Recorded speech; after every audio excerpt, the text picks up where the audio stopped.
मैं कथाओं में कहा करता हूं बंधुओं, जब ठाकुर जी जीवन में आएंगे तो आह्लाद होगा, आनंद होगा, स्थिति ऐसी हो जाएगी। अच्छा, एक दो बात, नंद बाबा की स्थिति क्या है, वैसी स्थिति हो जाएगी सबकी। पहली स्थिति क्या है, देह भान नहीं रहेगा। अभी हम लोग कैसे हैं, अभी हम देहाभिमानी हैं, हमको देह का अभिमान होता है। देह का अभिमान किस रूप में दिखता है? देह का अभिमान भोज्य पदार्थ के रूप में दिखता है, पान के रूप में दिखता है। जो भी कुछ हम देह की इच्छा पूर्ति में लगे रहते हैं, ये सब देहाभिमान है। उठना बैठना चलना तक भी देह अभिमान है। सजना संवरना तो बहुत दूर की बात है, वो भी अभिमान की, वो तो चरम स्थिति है। मैंने वस्त्र कैसे पहने हैं, मैंने पटका कैसा पहना है, मैंने तिलक कैसा लगाया, मैंने बाल कैसे काटे हैं, ये सब देह अभिमान है। ठाकुर जी जब जीवन में आएंगे तो धीरे धीरे आपका देह अभिमान कम होने लग जाएगा। फिर आपको इस बात से फर्क नहीं पड़ेगा कि आप क्या पहनते हैं, क्या खाते हैं। बस जो भी है, वस्त्र ऐसे हो कि तन ढक जाए, भोजन ऐसा हो कि पेट भर जाए, निद्रा इतनी हो कि बस थकान थोड़ी दूर हो जाए, उससे अधिक की इच्छा नहीं होगी। समझ रहे हैं ना बात को? ये ठाकुर जी आएंगे तो तन की स्थिति ऐसी होगी। मैं कभी कभी कथाओं में एक प्रसंग सुनाता हूं। वृंदावन में एक बाबा रहते थे, घड़ी वाले बाबा। वो अपनी घड़ी पैरों में पहनते थे, हाथ में नहीं पहनते थे। क्यों? उनसे कोई पूछता, बोले बाबा पैरों में क्यों पहनते? तो कहते, बोले कि भैया ये समय काल समय गति हाथन को बतावे कि नहीं है, पैरन को बतावे की है, या हमारे पैरन में पहन। उनकी अलग ही सोच कि काल बढ़ रहा है दिन ब दिन, ये पैरों को बताओ कि हे चरण, तुम किसी दूषित स्थान पर मत जाना, तुम सदा श्री प्रिया प्रियतम के पास ही रहो। इसलिए समय की गति इन चरणों को पता चले, इसलिए पैरों में घड़ी पहनते थे। अब सोचो, इतने देहाभिमानी। कल को मैं भी घड़ी पहने आऊं पैर में तो लोग मुझे पागल कहेंगे, जे ब्यास जी बढ़िया पैरन में घड़ी पहने डोले हैं। ये बात तो निश्चित है कि जब ठाकुर जी जीवन में आएंगे तो इस उपाधि से तो आप अलंकृत हो ही जाओगे कि आप पागल हो। तो पहला देहाभिमान शून्य, देह को अभिमान नहीं होगा, देह को अपनी सुध नहीं होगी। केवल जिससे देह जीवित रह सके और आपका भजन बन सके, उतनी ही पर्याप्त मात्रा में ही आप सोओगे, पर्याप्त मात्रा में खाओगे, पर्याप्त मात्रा में ही अपना जीवन यापन करोगे। तो ठाकुर जी जीवन में आएंगे तो देहाभिमान शून्य हो जाओगे। संतों को देखो वृंदावन के, कहो तो मुतियन मांग भरावा, कहो छिटकावा केश। मीराबाई कहती हैं, कोई राह चलता बोल जाता कि ठाकुर जी को तो अत्यंत श्रृंगार करने वाले प्रिय हैं, तो मीराबाई रज रज के श्रृंगार करती। और किसी बिना केश के किसी महापुरुष को देख लेती, बोले आपने केश क्यों दे दिए? बोले कि अरे हमने ठाकुर जी के लिए अपना मुंडन करा दिया, अब हम जीवन भर ऐसे ही रहेंगे, कई सन्यास परंपरा में केश नहीं रखते। तो मीराबाई चली जाती, बोले मैं भी केश कटवा दूंगी, जा से प्रियतम रीझ है, मैं वैसे रहूंगी, मुझे इससे कोई मतलब नहीं कि कौन कहा सोच रहा है।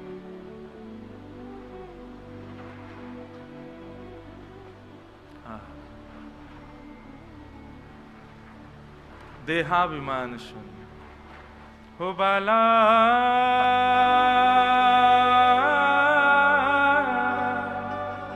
मैं बैरागन हूंगी, मैं बैरागन हूंगी, मैं बैरागन। देहाभिमान शून्य। तन के लिए कुछ नहीं करोगे आप, केवल मेरा भजन बने उसके लिए तन की आवश्यकताएं पूरी होंगी। ठाकुर जी जीवन में आने का विचार करेंगे तो सबसे पहली स्थिति यह हो जाएगी। दूसरी स्थिति क्या होगी? संग्रह का भाव खत्म हो जाएगा। मैं कितना संग्रह करूं, ये स्थिति नहीं रहेगी। मैंने अनुभव किया, कोई आवे तो आपको लगेगा कि इसने मतलब सामान्य सी भी कोई भाव प्रस्तुत करेगा, जैसे कोई कुछ अच्छा बोलता है तो हमारा मन होता है इसको कुछ दें, पर कोई सामान्य सी बात भी अच्छी आपके सामने कर देगा ना तो आपको लगेगा मैं इसको कितना दे दूं, ऐसी स्थिति हो जाएगी। रखने की, जमा करने की, संग्रह करने की स्थिति नहीं होगी, बांटने की स्थिति हो जाएगी। मैं कितना दे दूं, कितना लुटा दूं, कितना न्योछावर करूं, ये न्योछावर की स्थिति मन में आ जाएगी। ठाकुर जी जीवन में आएंगे तो संग्रह का भाव खत्म होगा। आप सब लोग भी ध्यान मत दो, मैं भी नहीं दे रहा। आज ठाकुर जी जन्म है गयो है ना, तो सब्र देवता आ रहे हैं, अब पवन देव आए हैं, कहीं इंद्रदेव नहीं आ जाए। ने कहा देर में पता चली बरस गए ऊपर थे। तो ठाकुर जी जीवन में आएंगे तो देहाभिमान शून्य हो जाओगे। ठाकुर जी जीवन में आएंगे तो संग्रह की स्थिति खत्म हो जाएगी। ठाकुर जी जीवन में आएंगे तो संबंध धीरे धीरे कम हो जाएंगे। लोक संबंध, व्यवहार संबंध, ये आपसे निभ नहीं पाएंगे। भोरी सखी कहती है ना, ऐसो दुख दीजो ही माही, ऐसो दुख दीजो ही माही।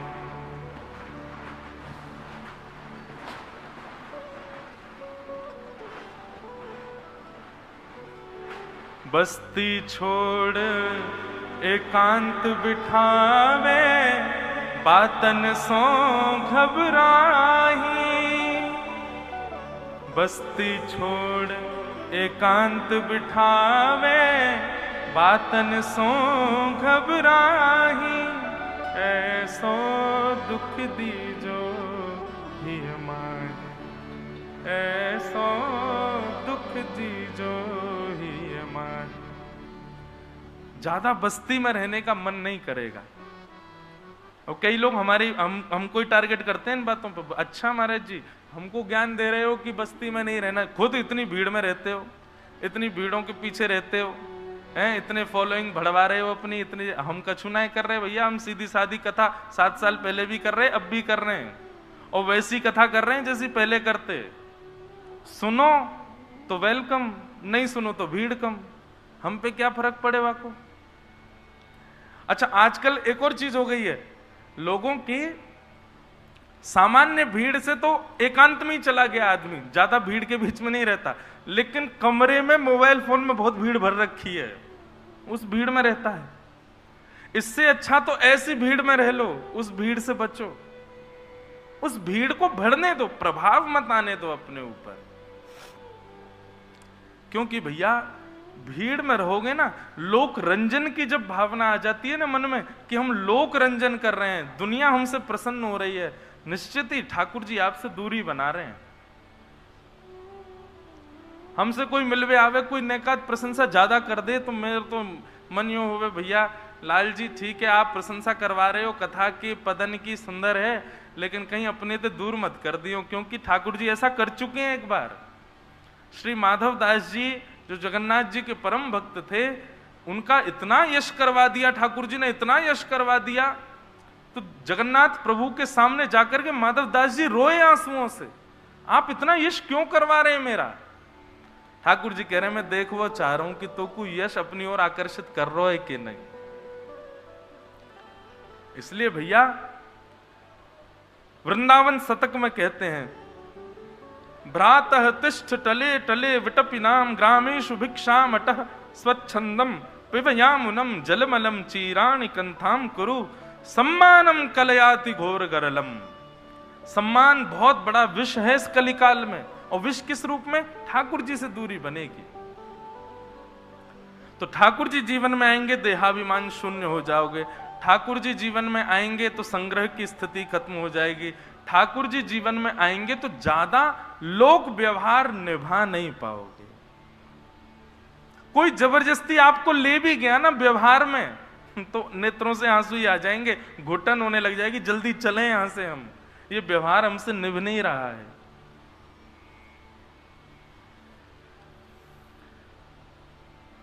ठाकुर जी जीवन में आएंगे तो किसी में दोष नहीं दिखेगा। ठाकुर जी जीवन में आएंगे तो इस प्रकार की स्थिति होने लग जाएगी। नंद बाबा ऐसे ही हो गए, अटारियों पर चढ़कर के खूब लुटा रहे हैं, विचार ही नहीं कर रहे हैं, बस देते जा रहे हैं। कोई आकर के नेक झूठे को भी कहते बाबा बधाई हो, तुरंत अपने गरे को हार निकाल के पहना दें, मुनीम जी दूसरा हार ले आ में पहना दें, बाबा बहू को लुटा दें, अपने कड़ूलन उतार के दे दें। ये स्थिति हो गई नंद बाबा की। इतने आनंद में भर गए। अरे पुत्र तो सबके यहां होता है, बालक तो सबके यहां होता है, परंतु यहां साक्षात परब्रह्म आया है, उसके आगे अब और किसी वस्तु की कामना कैसे? ठाकुर जी यदि आपके जीवन में आए हैं और अन्य वस्तुओं की प्राप्ति की भी इच्छा मन में बनी हुई है तो ठाकुर जी नहीं आए हैं। अभी आपको लग रहा है कि वो आए हैं, पर जिस दिन सबसे बड़ा रत्न आ गए हो, वाके बाद कोई और रत्न की इच्छा कैसे हो सके? नंद बाबा लौटा रहे हैं, तभी वहां एक राक्षसी का आगमन हुआ। तो जब ठाकुर जी जीवन में आएंगे, देहाभिमान शून्य हो जाओगे, संग्रह की स्थिति खत्म हो जाएगी, लोग व्यवहार नहीं निभा पाओगे, किसी में भी अवगुण नहीं दिखेगा। इस प्रकार ठाकुर जी जीवन में अपना स्थान बनाने लग जाएंगे। तब सबसे पहली बाधा जो आपके भजन में आएगी वो है पूतना। और वो पूतना कौन है? अविद्या। पूतना के दो भाव। पूतना का पहला रूप क्या है? पूत यानी कि पवित्र, ना यानी कि नहीं। अपवित्र वस्तु सामने से आकर के आपके भजन को भंग करेंगी, चाहे वो अपवित्र दृश्य हो, अपवित्र वस्तु हो, अपवित्र भोजन हो, अपवित्र संग हो, ये सब आपके ऊपर आक्रमण करेंगे, आकर के आपके भजन को धूमिल करने का प्रयास करेंगे। आपको उससे बचना है। भजन में सबसे बड़ी बाधा है बंधुओं दूषित संग। हमारी कही एक बात मानिएगा, आप सत्संग ज्यादा नहीं कर पाते चलेगा, आप ज्यादा कथाएं नहीं सुन पाते, नींद आ जाती है कई लोगों को, कोई बात नहीं चलेगा, पर कम से कम कुसंग मत करो, कुसंगता का त्याग करो। अभी बहुत मनस्थिति बदल गई है लोगों की। आजकल आप यदि दूषित नहीं है तो आपसे संबंध कम बनाया जाता है। बच्चे परेशान घूमते हैं स्कूल में, कॉलेज में, ऑफिसेज में, उनके मित्र नहीं है। क्यों?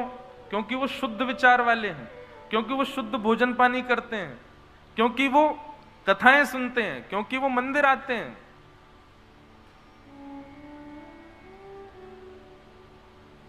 कोई बात नहीं, इससे चिंतित क्यों होना। कल परसों कोई बालक आया मुझसे, बोला मैं वृंदावन बहुत आता हूं, कथाएं सुनता हूं, तो मुझे मेरे मित्र कोसते हैं, क्या करूं? तो मैंने उसको एक ही बात कही कि क्या मित्रों का कहना आपके ऊपर प्रभाव डालता है? क्या वो इतनी प्रायोरिटी रखते हैं आपके जीवन में कि उनके कहने से आप अपने इस भक्ति की विचारधारा को छोड़ दो?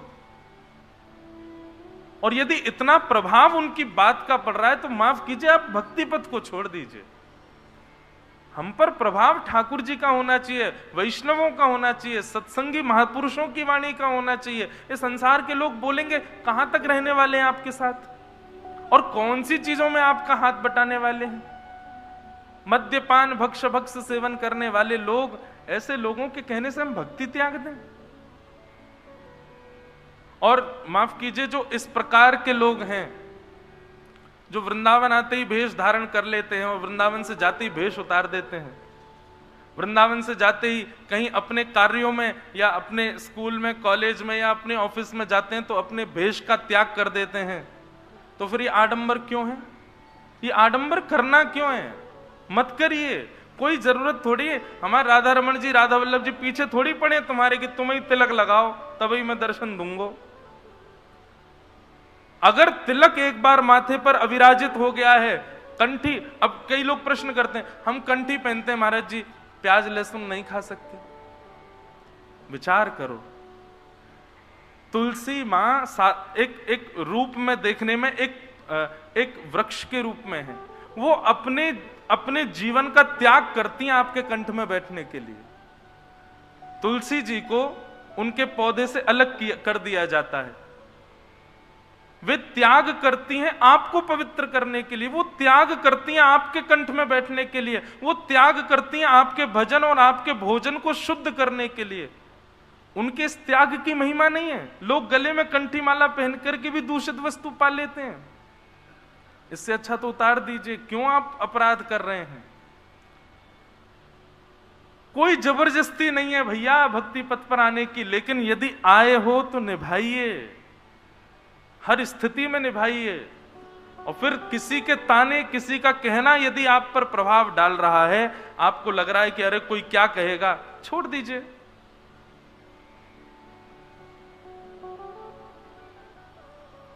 तो भजन मार्ग में सबसे पहली बाधा है पूतना। पूतना के रूप क्या हैं? दूषित चित्र, दूषित शब्द, दूषित भोजन, दूषित संग, ये सब पूतना के रूप हैं। इनका आपने संग करना प्रारंभ कर दिया तो आपका भजन छूटेगा। जो पवित्र नहीं है उसका त्याग करो। और पवित्र क्या है? जो ठाकुर जी को अर्पित हो सकती है वो सब पवित्र है, और जो ठाकुर जी को अर्पित नहीं हो सकती वही अपवित्र है। अच्छा, एक और बात कहूं, बुरा नहीं मानना, कई लोग भोग के रूप में ऐसी ऐसी वस्तु भी ठाकुर जी को पधरा देते हैं जो नहीं पधरानी चाहिए। अब इसमें क्या है? ठाकुर जी को नहीं चाहिए वो वस्तु, तुम्हारी जीव चट्टारे मार रही है। या लिए तुमने पिज्जा बना दियो और ठाकुर जी को भोग लगा दियो। अरे ठाकुर जी भैया 5,000 साल पुराने लाला हैं हमारे वृंदावन के, उनको रोटी भी मैया तोड़ तोड़ के खवावे। पिज्जा देख के ठाकुर जी भी यूं सोचते कहा बलाया, कैसे खाऊं यार मैं, ये कैसे खानो है? यानी अपनी जीव के काजे, अपने पेट के काजे मेरो भोग लगा दियो या को। ऐसा मत करो भैया। हम ये नहीं कह रहे कि बहुत ज्यादा आधुनिक में मत जाओ, पर इतने भी आधुनिक मत हो जाओ कि ठाकुर जी को ये सब का भी भोग लगे। ठीक है, आपका मन है घर में बना के पालो बिना प्याज लहसुन का, पर ठाकुर जी को भोग तो वही लगाओ जो लग सकता है। ठाकुर जी को भोग लगावे को एक सुंदर उपाय बताऊं। बड़ी कढ़ाई ले, वह कढ़ाई में नेक्स्ट से घी लगा के पूरी कढ़ाई पे घुमाए दो, अच्छो चीकनी है जाए। फिर वहां में डालो 5 किलो दूध, और 5 किलो दूध डाल के तब तक ओटाइयो जब तक 2 किलो नहीं रह जाए। लगनो नहीं चाहिए। वहां में बढ़िया फिर जो है का थोड़ा गुड़ डाल दियो और गुड़ को मिलाई दियो। वहां के बाद में फिर अनुपात के अनुसार चावल डाल दियो, फिर केसर पधरा दियो, सुंदर इलायची कूट करके वहां के दाने डाल दियो, सुंदर सुगंधित है जाए। थोड़ी अधोटो सो दूध है जाए, वाकी खीर बनाए के फिर वाकू सुंदर सो सजा के केसर आदि से ऐसी सुंदर खीर बनाए के और वाकू एक सुंदर पात्र में पधरा दियो। थोड़ा बड़ो सा पात्र हो, वही में ठंडी है जाए। ठाकुर जी की सामग्री फ्रिज में भी ठंडी मत करो, अनायासी करो, मिट्टी के बर्तनन में करो। हमारे तटीय स्थान जाके देखो कैसे प्रसादी सिद्ध होती है। महाराज ऐसी प्रसादी सिद्ध करोगे तो ठाकुर जी को बुलाना नहीं पड़ेगा, अपने आप दौड़े आमेंगे खावे के काजे। अरे कोई ब्रजवासी, कोई ब्रज की गोपी ने कभी ठाकुर जी को निमंत्रण नहीं दियो कि लाला हमारे घर आए जाइयो। बिन बुलाए ठाकुर जी जामे। ये भी भक्ति की स्थिति है कि आपको आमंत्रण नहीं देना पड़ता है। और सदैव एक बात रखो, महीना में एक बार इतनी प्रसादी बनाओ कि वो वैष्णव भक्त और संत वृंदन को भी पधराई जा सके। केवल ठाकुर जी पालें और हम पालें यही में संतुष्टि चल रही है? नहीं। अभी आगे सुनियो, ब्रज लीला में आवेगो ठाकुर जी कैसे कैसे पूरे दिनानंद भवन पे भीड़ ही लगी रहे पावे बारे इनकी। ठाकुर जी को सुख लगे जब बहुत सारे लोग पावे। आप कहें व्यवस्था इतनी नहीं है तो कोई पवाओ, लेकिन पवाओ। कोई बाहर से वैष्णव आमे, संत आमे, कोई भजनानंदी हो, कोई ब्रजवासी हो, उनको पवाओ। ठाकुर जी के सामने बैठा के पवाओ।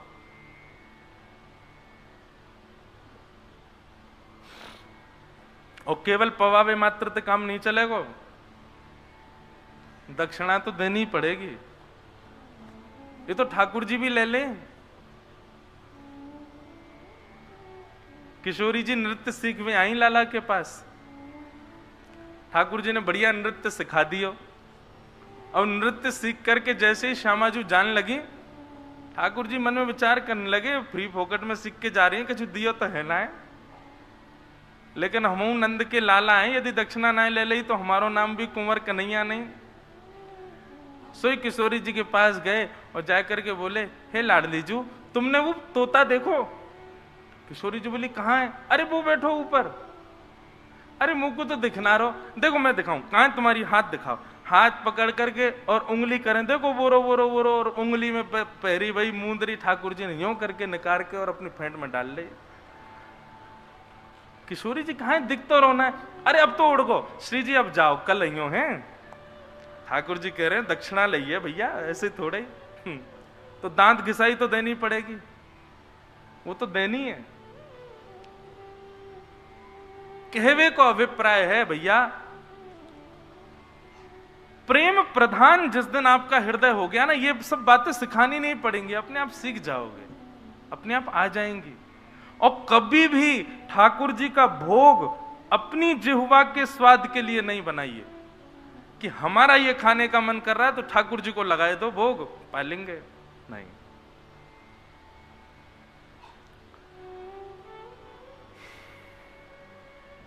तो पूतना सबसे पहली बाधा। तो पूतना का एक रूप तो अभी हमने बताया, दूसरा रूप क्या है पूतना का? दूसरा रूप है अविद्या। अविद्या मतलब अविवेक, सत और असत की पहचान न होना। और अविवेकी वस्तु, अविवेकी व्यक्ति कब बनता है? वो नाम जप तो करे, वो सेवा तो करे, वो परिक्रमा तो करे, वो अनुष्ठान तो करे, पर कथा ना सुनता हो तो निश्चित है वो अविवेकी होगा। जो व्यक्ति सत्संग से विलग रहता है, जो व्यक्ति कथा से विलग रहता है, जो व्यक्ति किसी भी प्रवचनामृत या फिर रसिक जनों की वाणी ना सुनता है, ना उसका निरध्यासन करता है, निश्चित है उसके चित्त में अविवेक आएगा, पूतना जाएगी। ब्रजवासी केवल कीर्तन कर रहे हैं 1 साल से, नंद घर आनंद भयो जय कन्हैया लाल की, सत्संग नहीं कर रहे, इसीलिए पूतना आई है। इसलिए सत्संग बहुत जरूरी है, कहीं हमारे भजन में पूतना ना आ जाए। समझ में आई बात? तो पूतना ये सबसे पहली बाधा।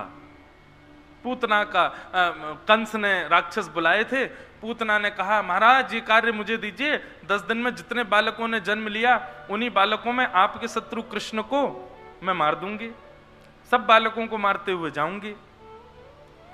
कंस ने कहा देवी तुम इतनी कुरूपणी हो, तुमको अपने घर में घुसने कौन देगा? क्योंकि घर में प्रवेश तो सुंदर रूप और सुंदर वस्त्रों से ही मिलेगा। मानव की सबसे बड़ी भूल यही है कि वो रूप सौंदर्य और वस्त्र सौंदर्य देखता है, पर ठाकुर जी की सबसे बड़ा गुण यही है कि वो रूप सौंदर्य और वस्त्र सौंदर्य पर ध्यान नहीं देते। मानव की सबसे बड़ी भूल यह है और ठाकुर जी का सबसे बड़ा गुण यह है, वो रूप सौंदर्य और वस्त्र सौंदर्य नहीं देखते। मैं कथा में बताता हूं, भक्तिमती मीराबाई का भी ऐसा ही लक्षण था।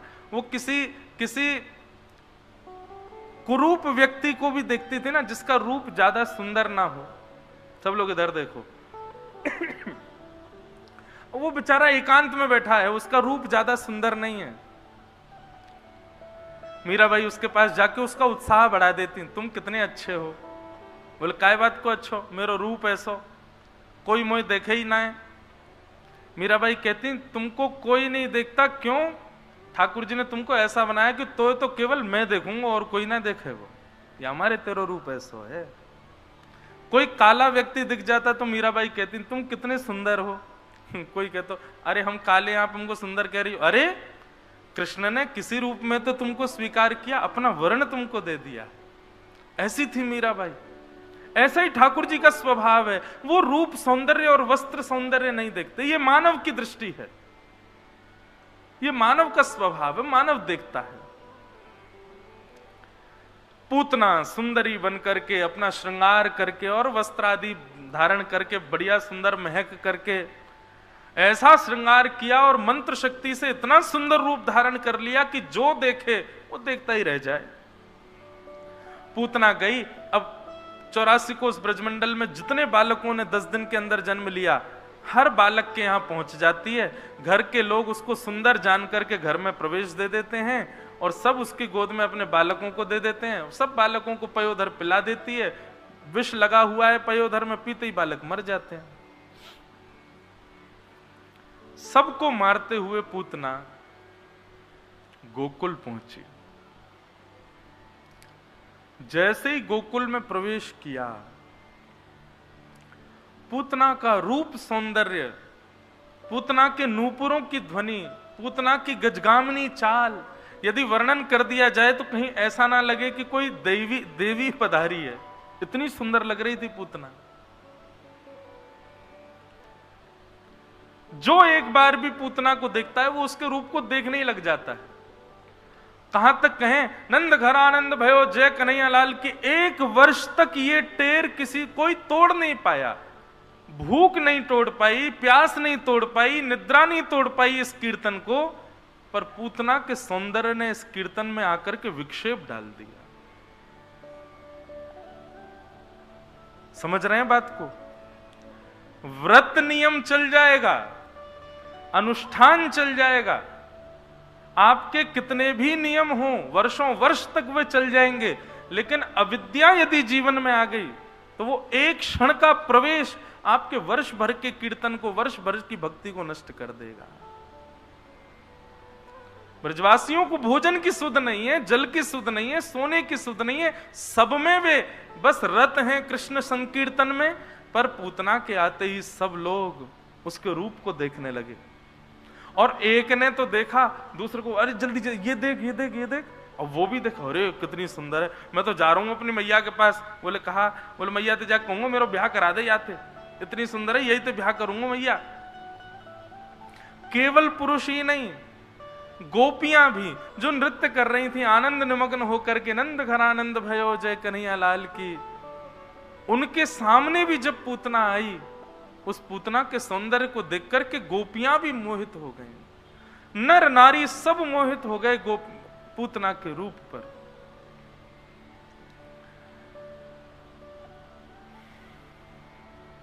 भजन में विक्षेप है अविद्या, भजन में विक्षेप है कुसंगता। पूतना ने प्रवेश किया नंद भवन में। जैसी प्रवेश किया, गोद में लिए पौड़ी बैठी थी यशोदा मैया। पूतना को जैसे ही देखा, यशोदा मैया तो विधाता को कोसन लगी, अरे विधाता तो पे सृष्टि करवी ना आवे हैं, इतनी सुंदर ये तो बना के भेज दई इतने साल पहले, और या के काजे मेरो लाला दुल्हा बन तो वो भेजो अब। अरे कम से कम इतना तो विचार कर, तो जब मेरो लाला जन्म ले तो वही समय या को जन्म होता तो यही ते अपने लाला को ब्याह कराती, इतनी सुंदर। ए विधाता तेरे हाथ जोड़ूं तो को रोज लड्डू को भोग लगाऊंगी, तो को रोज दूध को भोग लगाए करूंगी, बस इतनी कृपा कर दियो या की एक लाली हो, सुबह से अपने लाला को ब्याह करा दूंगी। विचार करो कितनी सुंदर है पूतना। यशोदा मैया भी मोहित हो गई। लेकिन पूतना जैसे ही सन्मुख आकर के बैठी, यशोदा मैया बोली कहो बहन कहां ते आई हो। पूतना बोली अरे मैं पास के गांव ते आई हूं, मैं मिश्रा जी की घरवारी हूं, मिश्राणी बोले सब मोते, घर ते बाहर कभी निकलूं ना हूं। यशोदा मैया बोली हाँ तभी तो मैं कहूं पहली बार दिख रही है। अच्छा यूं बता तेरे कोई लाली है? पूतना बोली नहीं अभी तो कोई लाली नहीं। बोले जब है जाए तो मुंह को सबसे पहले बताइयो। वहां को लग रही है कि कम से कम पूतना को कछु अंश तो होगा लाली में। सब वार्तालाप आपस में होने लगी। ठाकुर जी कह रहे हैं मैया तू रिश्तेदारी बाद में निभाई लियो, पहले सासू मां को रूप तो देख ले, मैं ही दिखाऊंगा।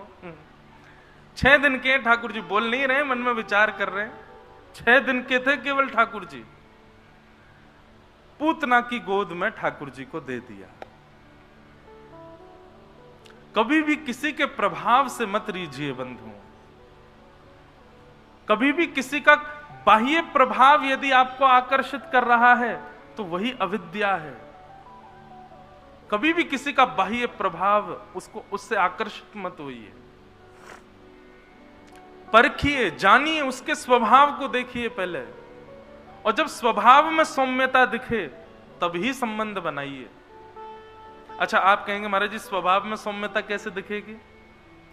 परीक्षा आप तो मत लेना, कहीं मेरे कहे से जाके परीक्षा ले लो, किसी की परीक्षा मत लेना, पर अनुभव करना, परखना।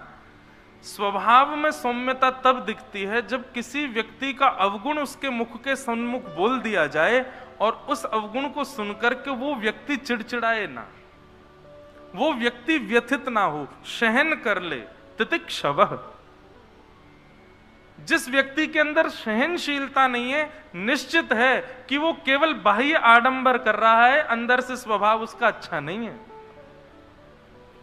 और यदि किसी व्यक्ति में सहनशीलता दिख जाए, सहन करना जानता है, तो निश्चित है कि भीतर भी उसका जो स्वभाव है वो निश्चित ही शुद्ध होगा।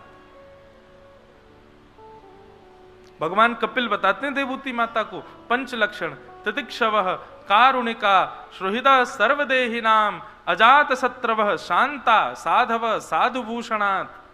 पर मुझे ऐसा लगता है ये बाकी के 4 लक्षण अपने आप आ जाएंगे, पहला आ गया तो सहनशीलता आज के मानव में बिल्कुल नहीं है। अगर मैं आपकी टी शर्ट पहन लूं और कहीं चला जाऊं, आप भी मेरे साथ हो, और किसी व्यक्ति ने आपकी जगह मेरी बड़ाई कर दी, तो आप कहने में पीछे नहीं हटोगे टी शर्ट मेरी है, मेरी है। इतनी भी सहनशीलता नहीं है हम लोगों में।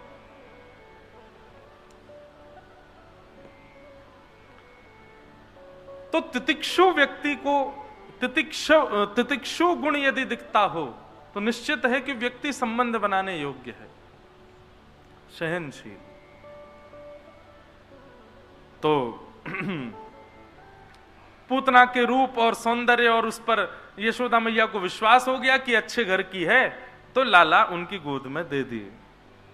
और जैसे ही ठाकुर जी उनकी गोद में पधराए, जिस पूतना के रूप पर, जिस पूतना के सौंदर्य पर सब मोहित हो गए, उस पूतना की गोद में जाकर के हमारे प्रभु श्री राधा रमन लाल जी ने अपने 2 कोमल नेत्रों पर हाथ रख लिए। नेत्र तो बंद किए, ऊपर से हाथ और रख लिए कि कहीं यहाँ की छाया भी नहीं दिख जाए मुंह को। सोचो,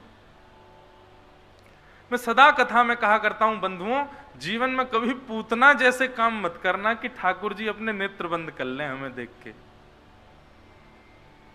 कम से कम हम उनके नेत्रों के योग्य नहीं बन पाए चलेगा, पर ऐसा ना हो कि ठाकुर जी मुंह ही फेर लें, नेत्र ही बंद कर लें, आंखों से और ढक लें। ऐसी कोई क्रिया ना करना। और उन क्रियाओं के लिए पूतना की क्रियाओं पर ध्यान दीजिए। पूतना ने ऐसा क्या किया कि ठाकुर जी ने नेत्र तो बंद किए, ढक और लिए। सबसे पहला, पूतना अपने वास्तविक रूप को छुपा करके गई है। अपनी वास्तविकता बंधुओं संसार के सामने छुपाइए। जैसे वास्तविकता क्या है, मुझे क्रोध बहुत आता है, मेरे अंदर किसी व्यक्ति के प्रति द्वेष भाव है, ये मेरी वास्तविकता है। पर संसार में हम अपनी वास्तविकता को छुपाते हैं। घर में मेहमान आ जाए तो माता पिता बच्चों को कमरे में बंद कर आते हैं, कहीं इनका ऊधम नहीं दिख जाए। व्यवहार में व्यवहार में अपनी वास्तविकता छुपाई जाती है, पर ठाकुर जी के आगे नहीं। सूरदास जी कहते हैं, सूरदास कहते हैं, ये बड़ी बात है। सूरदास सामान्य नहीं है। सूरदास जी कह रहे हैं, कौन कुटिल खल कामी मोसम, कौन कुटिल खल कामी, कौन कुटिल खल कामी मोसम। सब लोग का बात समझ में आ रही है? कौन कह रहे हैं? सूरदास कह रहे हैं। दूर दूर तक जिनका काम से कोई संबंध नहीं है, दूर दूर तक जिनके चित्त में कुटिलता नहीं है, जो परम पवित्र हृदय वाले हैं, वो सूरदास भी कहते हैं कि कहीं ना कहीं मेरे भीतर भी काम, मेरे भीतर भी कुटिलता, मेरे भीतर भी छल छिद्र है। हम इतना स्वीकार करते हैं कभी ठाकुर जी के आगे स्वयं को? कभी नहीं करते। हम जिस प्रकार का व्यवहार संसार के सामने रखते हैं वैसा ही व्यवहार ठाकुर जी के आगे भी है। हम नहीं स्वीकार करते अपने आप को। कौन कुटिल खल कामी मोसम, कौन कुटिल खल कामी मोसम, जो तन दियो ताहि बिसरायो, जो तन दियो ताहि बिसरायो, जो तन दियो ताहि बिसरायो, जो तन दियो ताहि बिसरायो, ऐसो नमक हरामी मोसम, ऐसो नमक हरामी मोसम, कौन कुटिल खल कामी मोसम, कौन कुटिल खल कामी मोसम, भरी भरी उदर विषय को धावे, भरी भरी उदर विषय को धावे, जैसे सूकर ग्रामी, जैसे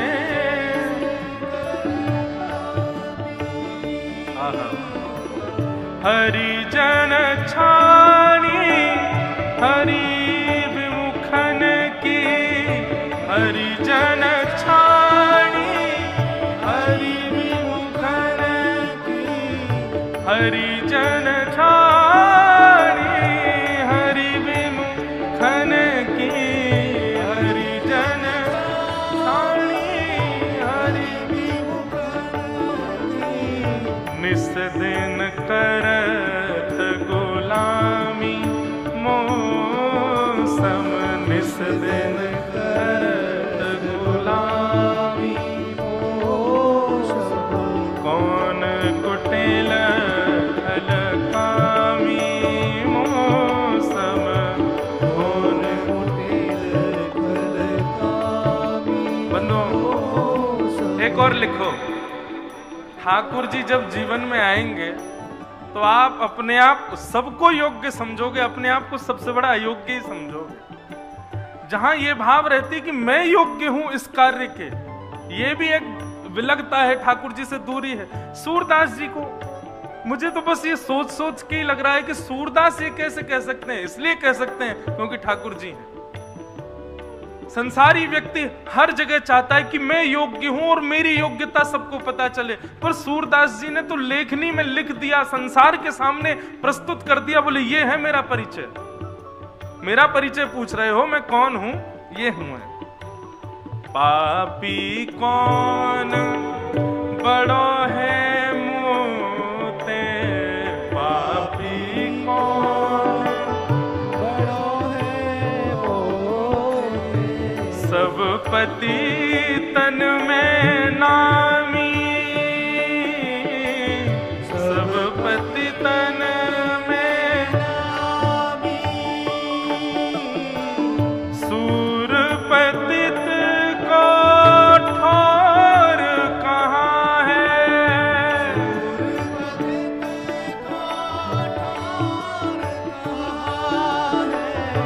सूर पतित को ठोर कहाँ है,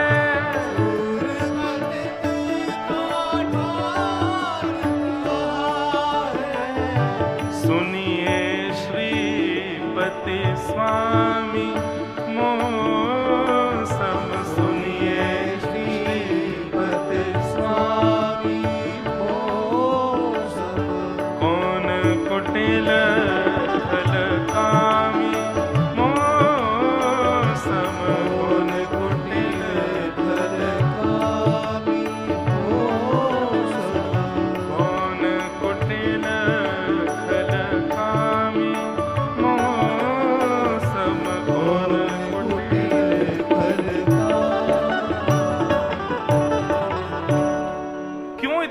कोस रहे हैं सूरदास जी अपने आप को।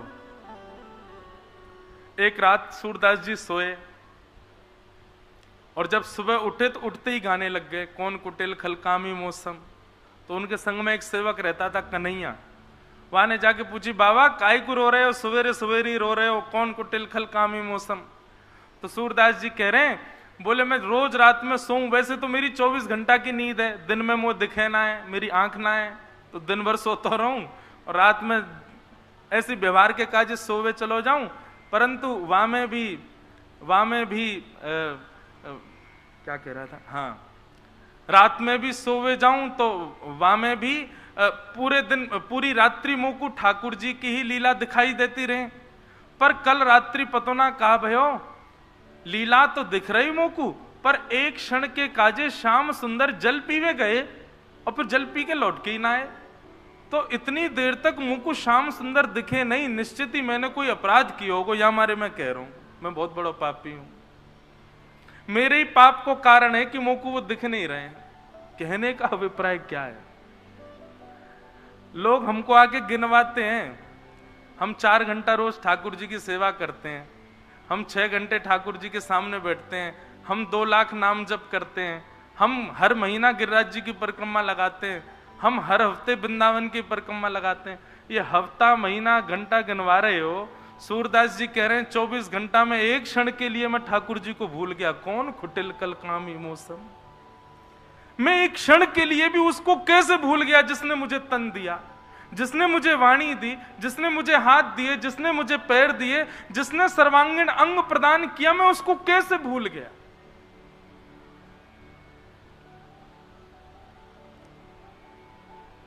हम लोग इस स्थिति में कभी नहीं आ सकते भैया, बस सुन ही लो, सुन भर लो बस। भरी भरी उदर विषय को धावे, भर भर उदर विषय को धावे, जैसे सूकर ग्रामी, जैसे सूकर। सूरदास जी की दीनता देखो, सब लोग सावधानी से कथा सुनो।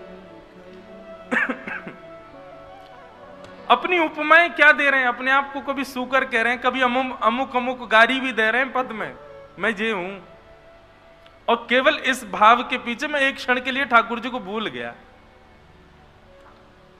और क्या कह रहे हैं, बोले हरिजन छाण, हरिजनों को छोड़, हरि विमुखन की, जो हरि विमुख हैं उन लोगन की निस दिन करत गुलामी, पापी कौन बड़ा है मोते, सब पति तन में नामी मौसम, कौन कुटिल खलकामी।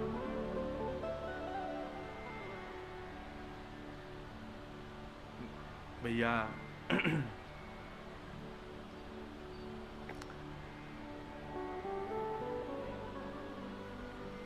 पूतना अपनी वास्तविकता छुपा करके गई है ठाकुर जी के आगे, तो ठाकुर जी ना देखेंगे, वह को सबसे पहला कारण है कि आप अपने वास्तविकता को छुपा करके जाओगे। पूतना को ना देखवे को दूसरो कारण है, पहलो कारण तो अपनी वास्तविकता छुपा के गई, और दूसरो कारण सुंदर बन के आइए केवल लोक रंजन के लिए, केवल सबको रिझावे के लिए, केवल सबको अपने ऊपर आकर्षित करने के लिए। और चलो सब यदि हो उसमें तो ठाकुर जी को इतना कष्ट नहीं होता कि ठाकुर जी नेत्र बंद कर लें, हाथ लगा लें। ठाकुर जी को कष्ट इस बात से ज्यादा हो गया, तैने मेरे ब्रजवासीन को आकर्षण किया अपने ऊपर, उन लोगन को आकर्षण कर रही है जो मेरो भजन कर रहे हैं, मेरो कीर्तन कर रहे हैं, मेरो उत्सव मना रहे हैं। ठाकुर जी ने इसलिए नेत्र बंद कर लिए, क्यों? क्योंकि तैने मेरे हरिजनन को अपनी ओर आकर्षित कियो, उनको भजन छुड़वा दियो, वे सब मेरे संकीर्तन भजन कीर्तन में लगे भय, उत्सव मना रहे, तेरे आते ही वे सब तेरी ओर आकर्षित है गए। या हमारे तू मेरे नेत्रन को दिखवे की अधिकारिणी नहीं है। तो दूसरा कारण क्या है? किसी के भजन में आप बाधा बनते हो, किसी की सेवा में आप बाधा बनते हो, किसी के नाम संकीर्तन में, परिक्रमा में, वृंदावन आगमन में, कथा सुनने में यदि आप बाधा बनते हो तो आप ठाकुर जी के नेत्रों में दिखने के अधिकार को खो दोगे। ठाकुर जी देखेंगे नहीं आपको। या लिए भैया, कोई के भजन में विक्षेप मत बनो, कोई की कथा में विक्षेप मत बनो। मैं तो लोगों से ये भी कहूं, भैया कथा में आओ जाओ, ऐसे आए जाए करो कि कोई को विक्षेप नहीं हो। यहां सबसे बड़ा विक्षेप मुझे है जाए, विक्षेप नहीं। तो पूतना को किसी को ठाकुर जी नहीं देखेंगे तो उसका दूसरा कारण, पहला कारण अपने रूप को छुपा के जावे, दूसरा कारण किसी के भजन में विघ्न डाल के जावे, ठाकुर जी उसको नहीं देखेंगे। तो भैया इन दो बातों को ध्यान रखो। ठाकुर जी के सन्मुख जाओ तो इन दो विषयों को ध्यान रखो, अपनी वास्तविकता प्रस्तुत करो। ठाकुर जी के आगे जाके कहो, नाथ भार बनो घूमू में, महाराज भार बनो घूमू में, ये ऊंची ऊंची पदवीन पर बैठो डोलूं, पर वास्तव में नाथ में कौन हूं सुन लो। तो ये पद याद कर लो सूरदास जी को, यही गाय करो। कौन कुटिल खलकामी मौसम, मैं कुछ नहीं हूं ठाकुर जी, मैं आपकी सेवा भी कर रहा हूं तो ये आपकी कृपा से, मैं आपकी कथा भी सुना रहा हूं तो ये आपकी अनुग्रह से, मैं आपके उत्सव भी कर रहा हूं तो लाल जी आप ही कृपा कर रहे हैं, मेरो कछु बल नहीं है, मैं कोई योग्य नहीं हूं, मैं तो अति अधम हूं, मैं तो नालायक हूं, मैं तो कोई लायक ही नहीं हूं नाथ, ये सब आप अनुग्रह करके मोसों करवा रहे हैं नाथ। सदैव ये भाव रखो, अपनी वास्तविकता प्रस्तुत करो, तब ठाकुर जी देखेंगे। बिहारी जी को बंगला लगवा के नीचे लिखवा दी ना फलाने परिवार ने, ठाकुर जी नहीं देखेंगे वाकू। अच्छा बेटे तेने लगवाया बंगला, हमने कथा करवाई, अगर अपनो नाम कर दियो ठाकुर जी कहेंगे अच्छा तुमने कथा नहीं करवाई है, हमने तुमको बल दियो तब करवाई है, हमने कथा सुनाई है, हमारी कथा सुन के देखो ये भक्त बन गए। अच्छा नेक में आके तेरे या कंठ को अवरुद्ध कर दूंगा फिर सुना के दिखाइयो कथा। ठाकुर जी के ही अनुग्रह है सब, हम तो केवल माध्यम मात्र हैं। और दूसरी बात, किसी के भजन में विघ्न मत बनो। पूतना गई, ठाकुर जी ने नेत्र बंद कर लिए, नेत्रन से नहीं देखो पूतना को। तीसरी बात, पूतना को ना देखने का तीसरा कारण क्या है? आडंबर, ढोंग, पाखंड, ये भी ठाकुर जी को प्रिय नहीं। केवल नाम जप क्यों कर रहे हैं? ताकि हम भक्त दिखें। कथा में क्यों जा रहे हैं? केवल हम भक्त दिखें। मंदिर क्यों जा रहे हैं? केवल हम भक्त दिखें।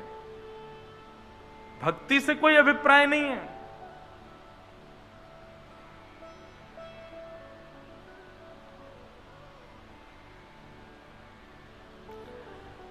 तीनों से बचो भैया, नहीं तो ठाकुर जी निहारेंगे नहीं। और या से बड़ा दुर्भाग्य हमारो कछु नहीं है कि हम ठाकुर जी के सामने जाके खड़े हैं और ठाकुर जी हमको नहीं देख रहे।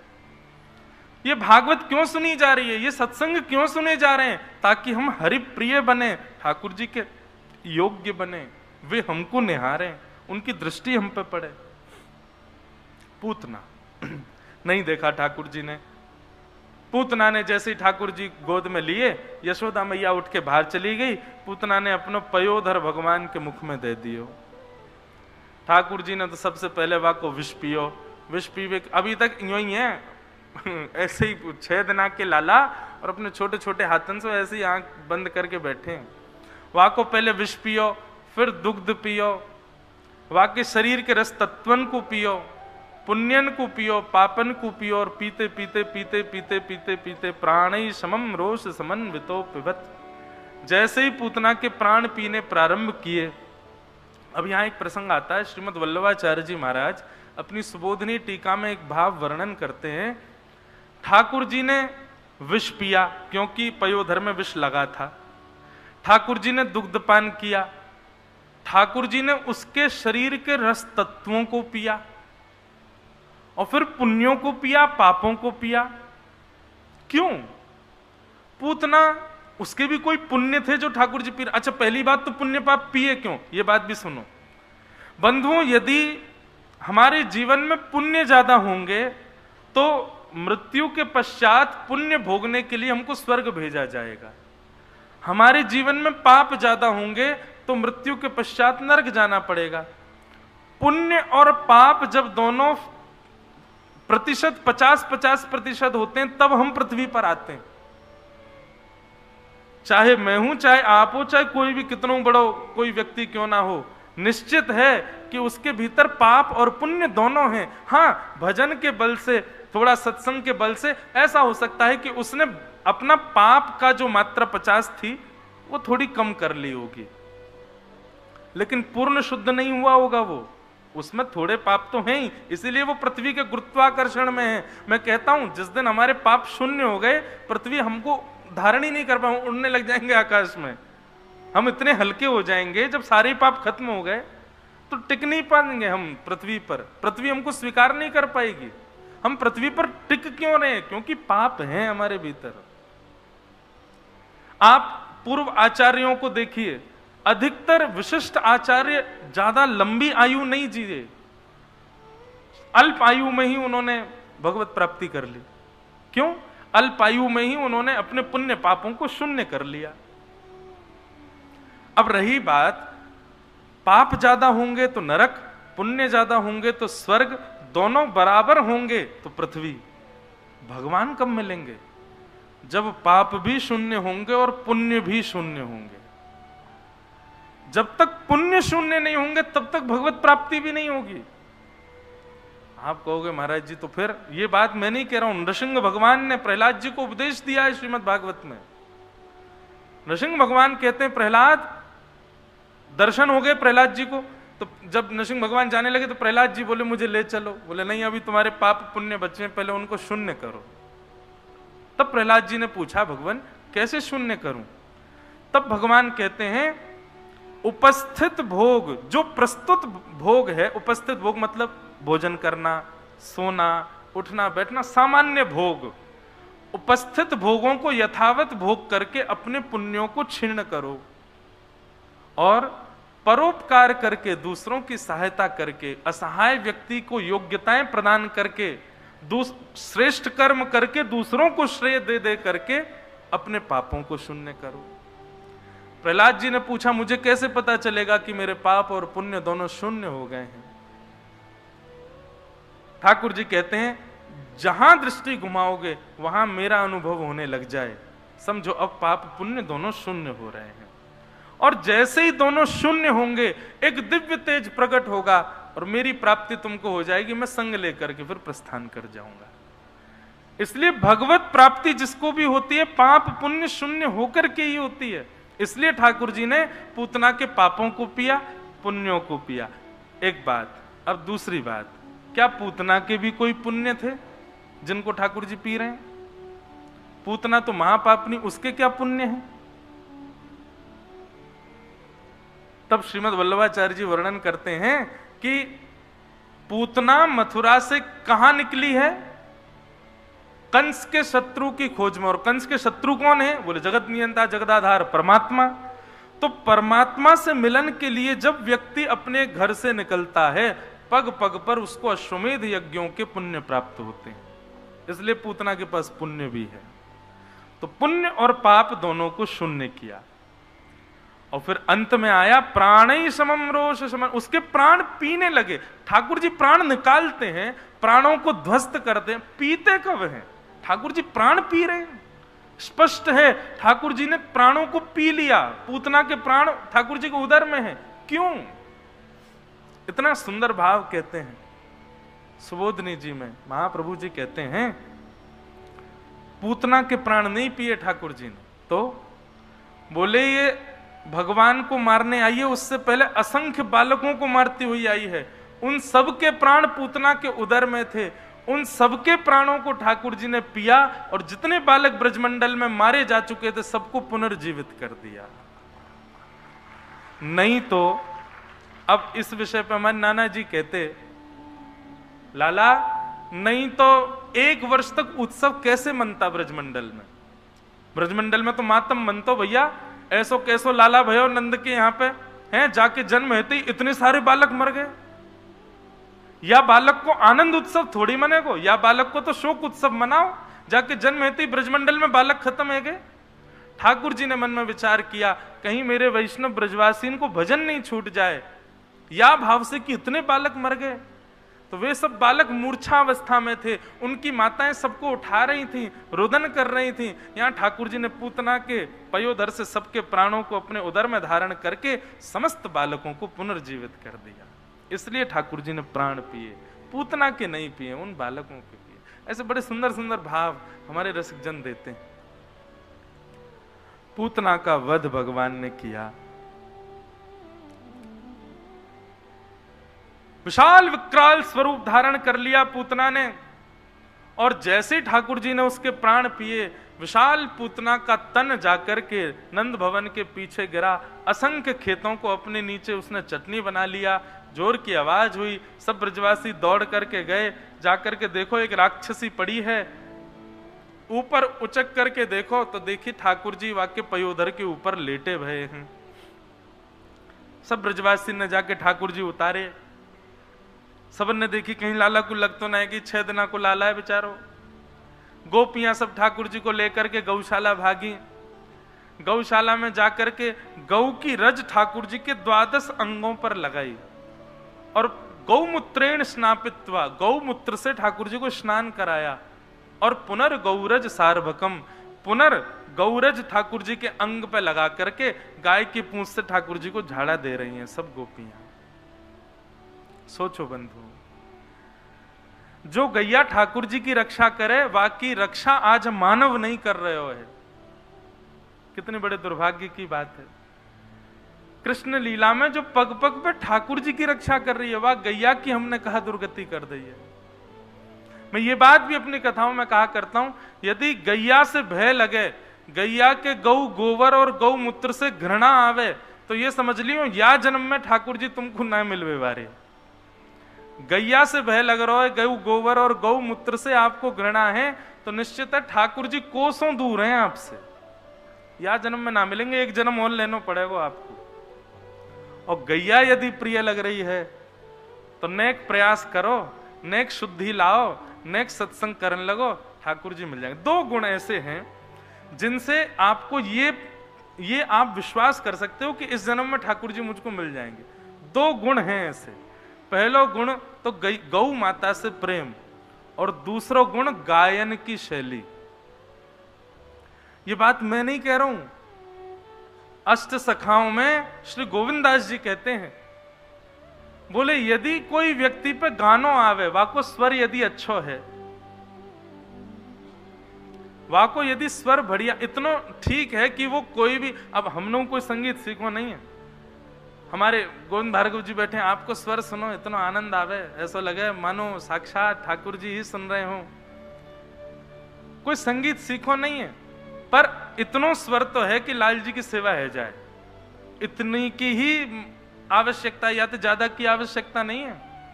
या तो अधिक संगीत आ भी गए हो ना तो फिर लोक रंजन है जाएगा। तो संगीत की विधा यदि है और गौ माता से प्रेम यदि है, तो ये 2 बातें इस बात का प्रमाण है कि तुम इस जन्म में ठाकुर जी की प्राप्ति कर सकते हो। कछु प्रयास नेक और करवे की आवश्यकता है।